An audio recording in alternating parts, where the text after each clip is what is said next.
How did you find, though, having started in classical and come up through that ranks, how did you settle into who you are today? How did you find your passion thread? Sound check. Check 1, check 2. Well, the funny thing about me is that I found many passion threads. And there was a period of a couple of years where I was doing the bare minimum of jazz stuff because I was really obsessed with classical choral conducting. And then there were several years where I was really obsessed with, when I was on the cruise ship, really obsessed with pop music and really getting inside all of that.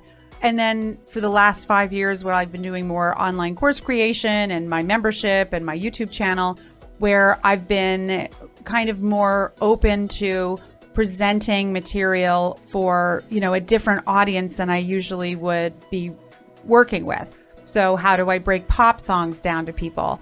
That's been something that I've been really having a lot of fun with. I have a ton of tutorials on my channel where I'm like breaking it down to say, how can you sound like the record without it taking 5 years for you to learn it? And so I feel like that's been my thread. I'm always interested in something. I'm always reading about it or watching YouTube videos about it or listening to recordings or sitting and thinking about it and trying to solve the problem. So I would say that that's been the thread. Okay. Oh yeah, and Kelly says, you mean the old who am I and what am I supposed to do? Yeah, it's like sort of having a daily existential crisis of who am I now? And it's funny as I say that, I'm getting ready in October. I'm going to be recording another album of my original music that's contemporary jazz, more of a jazz focus. But, I'm now back deep into that process again of like digging deep into this work and writing. And the album itself is going to be very, very unusual for the kind of work that I usually do. It has a very broader scope to it. So, it's really a lifelong process. And I think my students appreciate that because they know that I'm with them. I'm not graduated from this. I'm not up on high on the rafters going, I have the answers. I have the same questions they have, Why aren't I getting anything done in my practicing? Yeah. Is this the best chord for the occasion? These are all of the universal questions that we're always asking. Is this the sound I want? Is this sound good? So I think that's, part of my charm is that I'm right down there in the trenches with everybody else trying to figure out what the heck I'm doing.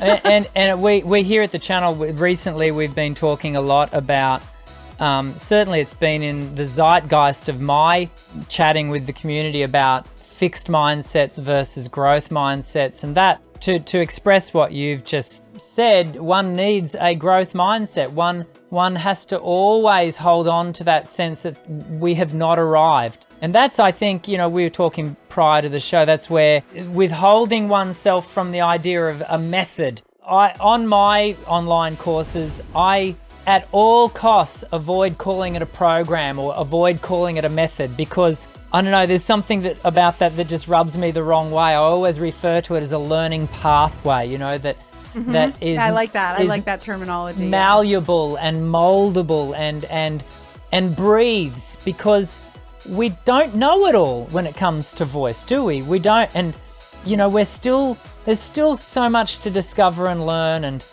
so thank you so much for coming on to today's show with such a gracious growth mindset.